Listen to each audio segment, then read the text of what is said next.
Hello, ¿cómo están? Antes de empezar, pido disculpas por el exabrupto de la confusión de las clases. Honestamente, pues me fue, ¿no? Ya mandé la clase número 7. Vamos a ver qué es la que entiendo que subió ahora el padre amablemente. Pero esa fue la clase, pecado, conversión, perdón, por observación, pero faltaría la clase 7. No, la clase 7 fue la última que mandé. Y esta sería, pues, la clase número 8. Esta última. Muchas gracias. Nada más que un error de número, ahora lo corregimos. Perfecto. Entonces, vamos a empezar la clase número 8. Es más, lo voy a apuntar porque luego me... Muy bien. Bueno, vamos a empezar en la página número 29. Vamos a hablar de la tentación. Ese es un tema sumamente interesante. Incluso el primer domingo de Cuaresma, siempre, no importa el ciclo A, B o C de la liturgia, el primer domingo de Cuaresma siempre la lectura del Evangelio siempre nos hablará de las tentaciones, ya sea en la versión de San Mateo, de San Marcos o de San Lucas. San Juan no habla de este capítulo, no habla de esta escena. Los sinópticos sí, y pues bueno, aquí pudiésemos ahondar un poquito más en las cosas y aterrizar un poquito más. Partimos de que la causa del pecado es la voluntad misma del hombre. La causa del pecado nunca puede ser Dios. El hombre que se adhiere al mal, más la voluntad humana, aunque sea influenciada, aturdida, no puede ser dominada por la presencia de bienes aparentes. La tentación es, aquí hay una primera descripción que se puede luego ahondar un poquito más. Es la instigación al mal. Instigar, ese es un verbo muy interesante. Instigación al mal moral, el cual se propone bajo la apariencia de un bien. Aquí vale la pena detenernos. Instigar. ¿Cómo define la Real Academia de la Lengua instigar? Aquí ya rápidamente lo busqué. Instigar quiere decir inducir a alguien a una acción, generalmente considerada como negativa. Instigación al pueblo, por ejemplo, a pedir la dimisión del alcalde o del presidente. Pero eso es una acción positiva. O también puede ser una segunda acepción, tramar o preparar con astucia algo. A instigar, ese es el verbo instigar. Bueno, dice la descripción, instigar es una instigación al mal, una invitación, una planeación al mal, el cual se propone bajo la apariencia de un bien. Esto es muy interesante. Nunca una tentación va a ser desagradable. Nunca. Porque entonces, naturalmente, tendemos a rechazarla. Nadie opta por una cosa mala voluntariamente, ¿no? Tienes algún aspecto bondadoso, vemos en aquella obra, en aquella acción, en aquella elección, ¿no? Esa es la tentación. Debemos aclarar que la tentación como tal no viene de Dios. Vas a recordar el texto de la carta del apóstol Santiago, que ustedes pueden leer lentamente aquí en los apuntes. El vivir es estar sometidos a diversas pruebas o tentaciones ante las cuales debemos mantenernos vigilantes y fieles a la gracia y al amor de Dios. Debemos ver nuestra vida como el camino a la casa del Padre, un camino que es obstaculizado por las consecuencias del pecado original, mas la tentación no ha de identificarse con los obstáculos y daños que ocasiona el pecado. ¿Es siempre la tentación algo malo? La tentación es siempre algo malo. En el Padre Nuestro, una de las 7 peticiones del Padre Nuestro, repetimos, no nos dejes caer en la tentación. Fíjense que aprendí, pues como todos los sacerdotes que tenemos la fortuna de haber estado en Roma, aprendimos el Padre Nuestro en italiano. Y fíjense, en la frase esta, en Italia, al menos hace algunos años, así se decía: non ci indurre in tentazione, que literalmente traducido, no nos induzcas a la tentación. Y así ha sido prácticamente siempre.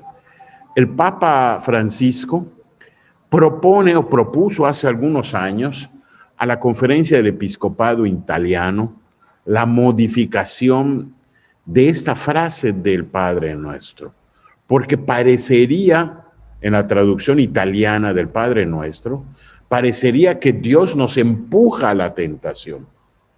Non ci indurre in tentazione, no nos induzcas a la tentación.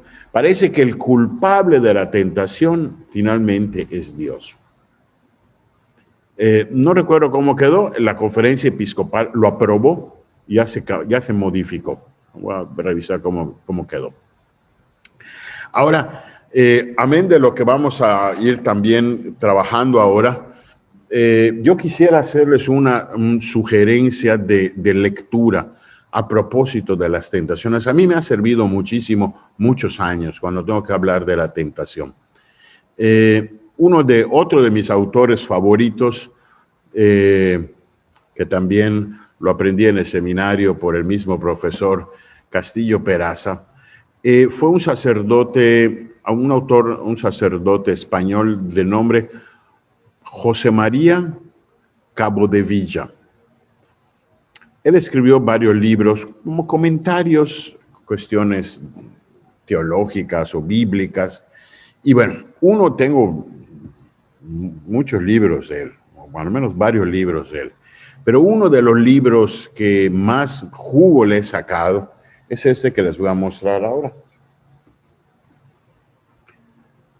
Discurso del Padre Nuestro, José María Capdevila. Ruegos y preguntas, de la BAC, de la editorial de autores, Biblioteca de Autores Cristianos. Es un libro español.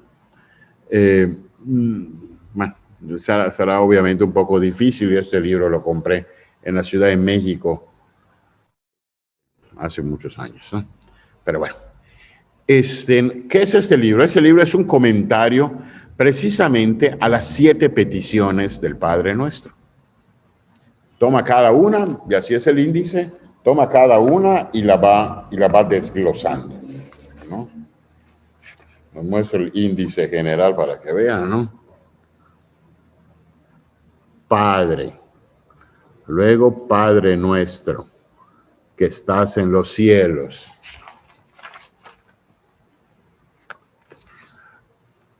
Santificado sea tu nombre, pero además venga a nosotros su reino. Bueno, está súper bien el libro. Bueno, tiene obviamente un capítulo dedicado a esto: no nos dejes caer en la tentación. Yo creo que es de lo mejor que he leído a propósito de reflexión sobre la tentación. Y dice, de la tentación, voy a leer literalmente, dice: de la tentación se puede pensar bien y se puede pensar mal. Se puede valorar sus ventajas y también sus perjuicios. Al tentarnos directamente, el tentador, que no es Dios, busca nuestro daño. Sus ardides son muchos, su pericia en la gestión es grande. Y pues bueno, iba comentando sobre las tentaciones. No. Hay unos subtemas en esa de la tentación. Primero, debemos aceptar la tentación. Segundo, debemos buscar la tentación. Y tercero, debemos evitar la tentación. ¿Qué dice cada uno? No sean, léanlo, no sean flojos. Ese libro yo estoy casi seguro que hay en la biblioteca, Bajo ningún motivo se los voy a prestar. Así que olvídense si alguno está pensando seducirme o comprarme, no se los voy a dar. Ya perdí muchos libros, no, te juro que te lo voy a devolver. No me lo van a devolver. Así que búsquenlo y cómprenlo, porque si es un libro, todos esos libros de Cabo de Villa no tienen desperdicio. La tentación es una prueba y no un mal en sí mismo. A ver, permíteme un momentito, por favor. La tentación es una prueba y no un mal en sí mismo. Es una incitación al pecado, pero puede no afectar al que con la ayuda de la gracia divina y la buena voluntad rechaza la tentación cuantas veces aparezca. De la tentación muchos santos han sacado grandes ventajas han sacado gracias sobre gracias. La tentación no significa una preparación o inclinación al mal moral, sino que es propiamente una prueba, a veces ordinaria, a veces extraordinaria, que puede traducirse con frecuencia en un medio de purificación e incluso una verdadera oportunidad de crecer en la virtud y en la santidad. Dice en alguna página este libro que les acabo de mostrar una cosa que a mí me pareció un ejemplo muy plástico, muy feliz. Dice, un árbol con ramas y hojas y todo, un árbol se fortalece cuando tiene viento en contra. El viento en contra puede hacer que se doble el árbol, que se doble la rama, pero al mismo tiempo la rama tiende, por sus raíces, por sus bases, por sus troncos y todo, tiende a soportar. Lo que puede parecer un enorme mal, que es el viento en contra, a veces se convierte en una ayuda para el árbol para que se fortalezca. De manera que cuando a veces vengan grandes tormentas y grandes cosas, si el árbol se ha fortalecido después de varios vientos, de varios huracanes, va a resistir y no se va a quebrar. Como una cosa que pudiese parecer malísima, cuando se capitaliza bien, es una cosa favorable. Purificación, dice. La noción de Dios que nos va a poner prueba para ver cuánto le amamos. Él no tiene necesidad de comprobar nuestro amor. Las pruebas son consecuencias de la lucha entre el maligno que nos quiere ganar y nuestra fidelidad a Dios. Un ejemplo lo vemos en el diálogo entre Satanás y Dios en el libro de Job. Eso es otro texto extraordinario. Yo creo que el libro de Job es de los mejores libros de la Biblia, de los libros más catequéticos de la Biblia. Hay otro libro que les voy a mostrar ahora, un comentario a las tentaciones de Job. Permítanme. Este es un libro viejo y me da la impresión, no lo sé, pero me da la impresión, no sé si a ustedes en algún momento del semestre pasado, sobre todo al principio del semestre pasado, me da la impresión de que hablamos de este libro y citamos este capítulo. Este libro lo escribe un teólogo español que se llama Olegario González de Cardedal. Es este libro. Olegario González de Cardedal. Elogio de la encina. La encina es un árbol, pues. Ediciones Sígueme. Un libro viejo, ese también es un libro de los 70, yo creo. Bueno, ese libro es un estudio, un análisis, una reflexión profunda, teológica, sobre la virtud de la fidelidad.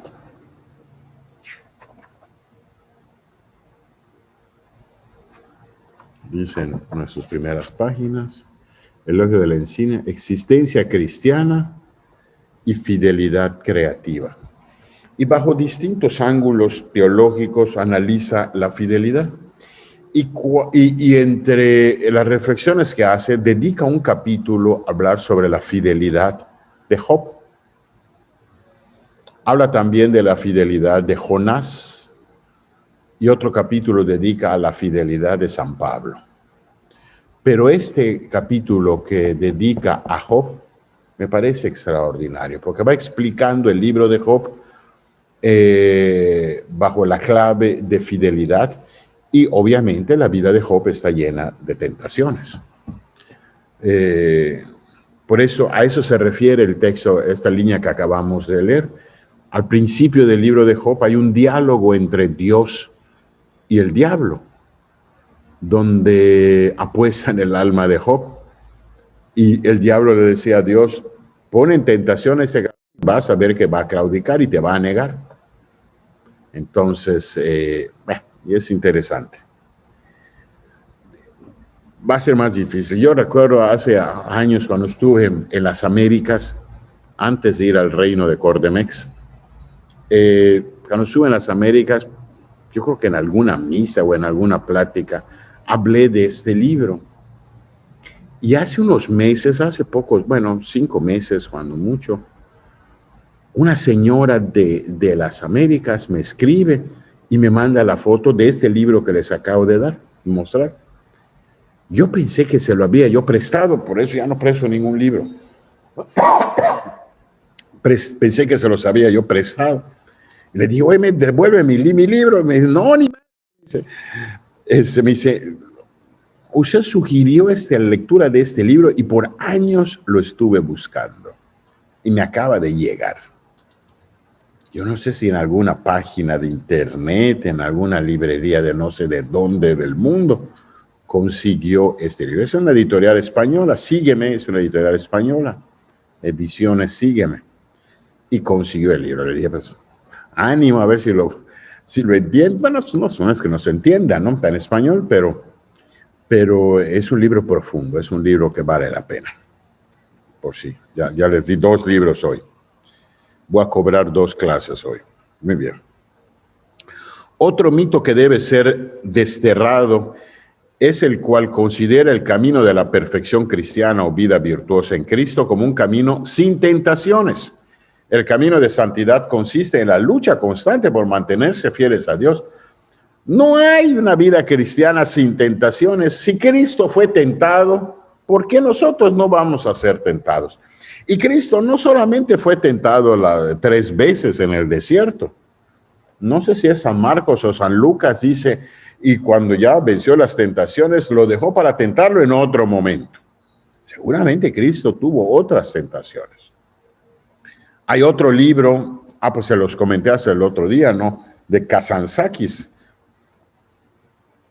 que les repito así, se los comenté, ahí la tengo por ahí el libro, ¿no? La última tentación de Cristo. Claro, es una novela, obviamente, ¿no? La película es pésima, pero la novela es muy interesante. Otro mito. Muy bien. De esta manera, la tentación puede ser en sentido positivo para la vida cristiana, ya que ayuda a crecer en la gracia, en las virtudes y en el mérito. Existen algunos principios fundamentales respecto a las tentaciones. Ellas no pueden ser vencidas sin la gracia. Eso hay que subrayarlo. Las tentaciones no pueden ser vencidas sin la gracia de Dios, sin la ayuda de Dios. Para vencerlas se exigen actos opuestos. Yo les ponía ese ejemplo feliz del árbol que tiene que luchar para no quebrarse ante el viento huracanado, las tormentas, tiene que fortalecerse. Si no se fortalece, claro, eso se quiebra, ¿no? Por lo tanto, tiene que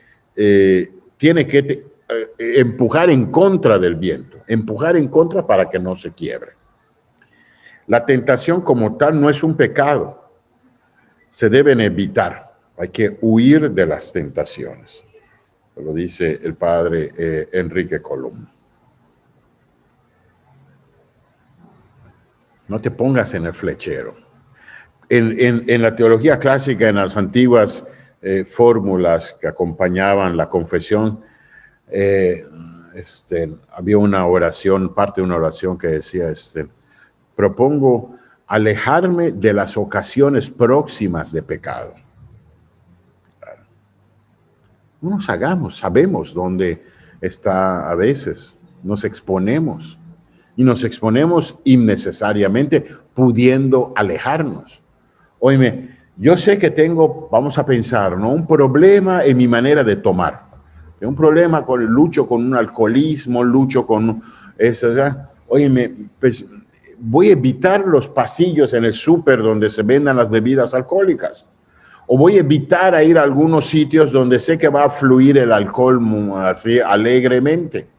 O voy a evitar reunirme con ciertos amigos que sé que no perdonan el alcohol. O sea, tengo que alejarme de las ocasiones que me provocan, que me pueden inducir al pecado. Alejarme de las ocasiones próximas de pecado. ¿Verdad? Hay que alejarse de las tentaciones. Ahora, el autor que les mostré, Cabo de Villa, tiene una tesis interesante, una propuesta interesante. Pero en principio eso, ¿no? Hay que alejarse de aquello que sé que me puede llevar a pecar. Óyeme, si mi problema es la cuestión sexual, las tentaciones, la mirada, los pensamientos, óyeme, pues voy a eliminar ciertas páginas de internet, ciertos programas, ciertas series. Eso que dice es que yo soy un adulto, yo soy suficientemente maduro. O sea, nos estamos exponiendo. Es como estar consumiendo alimento chatarra. Tarde o temprano aquello te va a hacer mal. Ah, es que mi organismo está muy fuerte, muy sólido.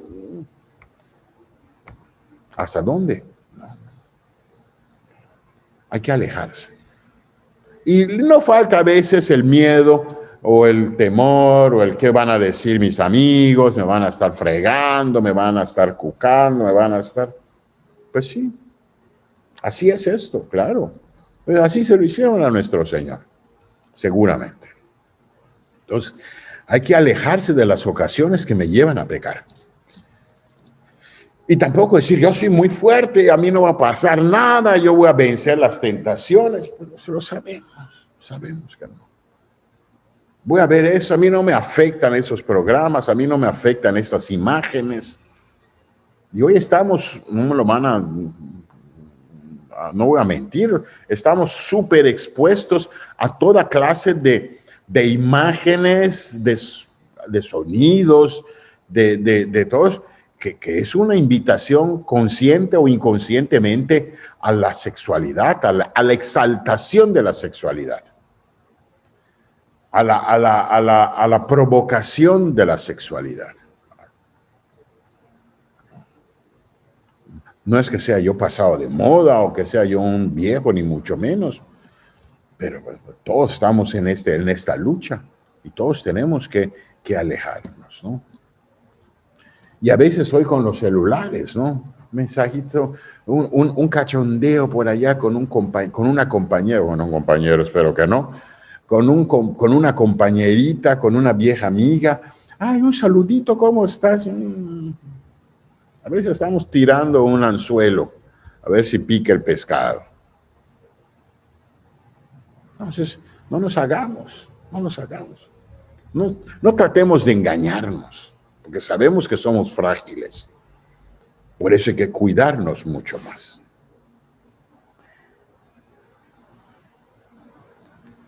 La tentación al que no la busca, provoca o permite, no debe hacerle perder la paz, sino darle mayor fortaleza y dominio para así vivir como verdadero discípulo de Cristo. No hay que tener miedo a la tentación, sobre todo cuando surge inesperada y sorpresivamente, sino tener cuidado de no caer en las trampas del mal. Lo que decíamos, el estar abastecidos de la gracia y de la fortaleza.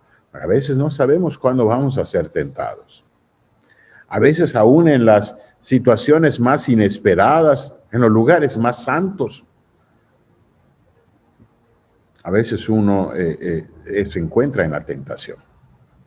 Nadie está libre de la tentación. El mismo Jesucristo, Hijo de Dios, probado en todo igual que nosotros, excepto en el pecado, aceptó ser tentado por el maligno. Son las citas bíblicas de los textos de los evangelios sinópticos, para indicar que como él, también los suyos serían sometidos a la tentación, así como mostrar de qué manera conviene comportarse en la tentación. Vencer el mal con la fuerza del bien.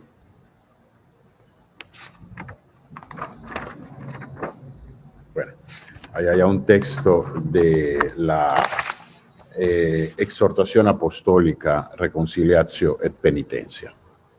Origen de la tentación. ¿Cómo estamos de tiempo ya?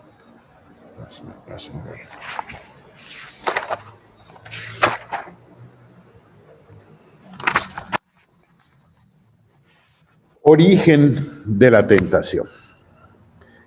El demonio es el tentador por antonomasia, así lo describe San Pablo en la primera a los tesalonicenses. El oficio propio de Satanás es tentar. De uno u otro modo interviene en toda tentación peligrosa para la salvación, ya que tentando a los hombres continúa su lucha contra Dios. El demonio de ordinario no tienta directamente, sino mediante el mundo corrompido rodeado por el diablo de un falso brillo con el que encubre sus malos propósitos y su perverso espíritu. Numerosas pruebas y peligros vienen del maligno, sin embargo hay otras tentaciones que vienen del mundo y de la carne. El mal ambiente y las condiciones internas del hombre que se pervierte.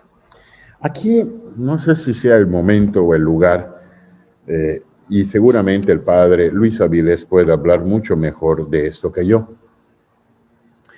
Pero tenemos que fríamente analizar la estrategia del demonio para tentarnos. Y esto está en la madre de todos los pecados, el pecado original. Todos tenemos en mente el pecado original. Había una orden divina: no comerás del fruto del árbol que está en el centro del jardín. Y viene la serpiente y dice: óyeme, ¿por qué no comes? Mira, es apetitosa, es atractiva. Vamos a leerlo bíblicamente. Dice el capítulo 3 del Génesis. Está más chica esta letra. La serpiente era el más astuto de todos los animales del campo que Yahvé Dios había hecho. Y dijo a la mujer: ¿cómo es que Dios os ha dicho no comeráis de ninguno de los árboles del jardín? Respondió la mujer a la serpiente: podemos comer del fruto de los árboles del jardín, mas del fruto del árbol que está en medio del jardín ha dicho Dios: no comáis de él ni lo toquéis, so pena de muerte. Replicó la serpiente a la mujer, aquí está la cosa: de ninguna manera moriréis. Es que Dios sabe muy bien que el día en que comiereis de él, se os abrirán los ojos y seréis como dioses, conocedores del bien y del mal. Y como viese la mujer que el árbol era bueno para comer, apetecible a la vista y excelente para lograr sabiduría, tomó de su fruto y comió, y dio también a su marido, que igualmente comió. ¿Qué descubrimos acá? El demonio, la serpiente, primero, no obliga a comer del fruto. Segundo, muestra que es apetitoso. Muestra que lo que había dicho Dios no hay que tomarlo tan en cuenta. No, Dios sabe que si comes de ese fruto seréis como dioses, conocedores del bien y del mal. O sea, empieza a mostrar ventajas aparentes. Y luego la mujer, que aquí es una cosa también interesante, el demonio no le dice, mira qué apetecible es el fruto. Esa conclusión de lo apetecible del fruto viene de la mujer, del ser humano.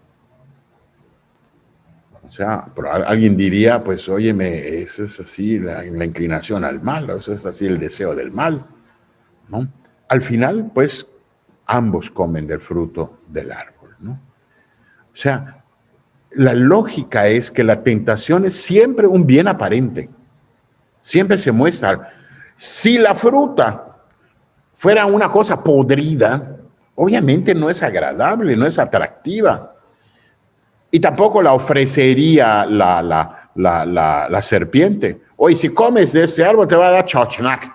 Si comes de este árbol te va a dar una diarrea galopante. Si comes de este árbol vas a quedar como esos que viven en Cordemex. Bueno, no lo sé, ¿no? Algunos tal vez. O sea, no, al contrario, muestra aparentes bondades, ¿no? Esa es la radiografía de todo pecado, de toda tentación. El demonio trata de engañar. Por eso, no sé si es en el libro de Isaías, en el cántico del siervo doliente, al demonio se le llama el príncipe de la mentira. No sé si en Isaías o en San Pablo. Pero bueno, en algunos de los sobrenombres que se le ponen al demonio se le llama el príncipe de la mentira. Es el que engaña, el que miente. La invitación al mal que viene del demonio es siempre atractiva, es siempre un bien aparente, es siempre un engaño. Y eso hay que tener. ¿A dónde quiero llegar también con esto? No hay una posesión diabólica del demonio en la mujer o en el hombre. Es una invitación, pero al final hay un respeto de la libertad. O sea, el demonio no anula la libertad. El demonio no se posesiona de la mujer para pecar. No es la estrategia del demonio poseer al ser humano. ¿Por qué no? Porque anula la libertad. Y el hombre ya no, la elección que hace poseído, ya no es una elección libre. Entonces, cuando se habla de esas posesiones diabólicas, había que ser muy analítico. Es verdaderamente una posesión diabólica. Claro, probablemente algunos de ustedes conozcan historias así, oye, no tiene una explicación esto, al menos científica o médica, no sé qué. Pero que sea una estrategia diabólica la posesión de la persona. ¿Es mentira la película del exorcista? No, probablemente alguna cosa. The Rito. Es mentira lo que presenta Anthony Hopkins en The Rito. Yo creo que tampoco, ¿no? El hecho de que no sea una estrategia ordinaria no quiere decir que no lo pueda hacer el demonio, pero no sería para inducir a pecar al hombre, sería para dañar a Dios. Es como alguien, yo quiero dañar a un político, daño a su hijo o a su esposa, daño a un familiar. No, o sea, para dañar a una persona, a lo mejor no los daño así directamente, sino que los daño a uno de sus seres queridos. Pero para pecar, estamos hablando del pecado y de la tentación, la serpiente no posee, no se apropia de la razón del hombre, porque entonces ya no hay pecado. ¿Ok? Muy bien, pues vamos a quedarnos hasta aquí, queridos señores. Ojalá que pueda. Ya se me estaba pasando. ¿Cómo se van a ir así libres y flojamente este semestre? No. Van a volver a leer otra exhortación apostólica. Yo creo que es más corta esta. Además, así es empapada de todo lo que estamos viendo. Pero el propio Papa Juan Pablo II fue el 2 de diciembre de 1984, después de que en el 83 se desarrolló en la ciudad del Vaticano el Sínodo de Obispos sobre precisamente de la materia, la reconciliación y la penitencia. Obispos de todo el mundo discutieron, analizaron y el Papa publicó al año siguiente, 1984, una exhortación apostólica, yo creo que de las mejores. A mí, a un servidor es una de las que más le ha gustado. La exhortación apostólica se llama Reconciliación y Penitencia, Reconciliatio et Penitencia. Y esta la encuentran igual en la página del Vaticano. 1984, Juan Pablo II. Hoy estamos mayo, ¿qué? Mayo 13, la Virgen de Fátima hoy. Mayo, junio, el último día de junio. Junio tiene 30 días, me parece. El último día de junio es el día 0 para... a ver, permíteme un momentito para que no nos confundamos. El día 30 de junio es el día 0 para entregar ese trabajo. 11:59 de la noche del 30 de junio. No hay ninguna excepción. Ninguna excepción. Óyeme, es que me atrasé los últimos días de junio. Óyeme, tuviste mes y medio para leer 30 páginas. 35 páginas, cuando mucho, que tiene el documento. Quítenle las notas al final, quítenle las páginas de introducción, son 30 páginas. Así que y además sumamente agradable la pluma de Juan Pablo II. Y me van a hacer también un resumen del documento. Por favor, todos me van a mandar ese trabajo a mi correo electrónico, no a mi celular, al correo electrónico. Y todos a máquina, nadie a mano. Nadie a mano. Por favor. Esa es una cosa indispensable ahora, indispensable para el día de hoy.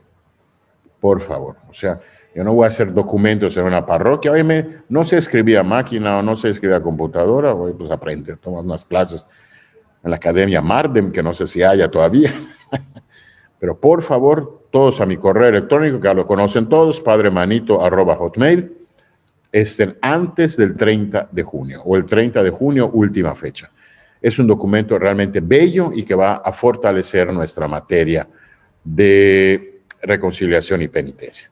Bueno, eso fue la clase número 8, para que no me olvide, ahorita la voy a mandar. Saludos a todos.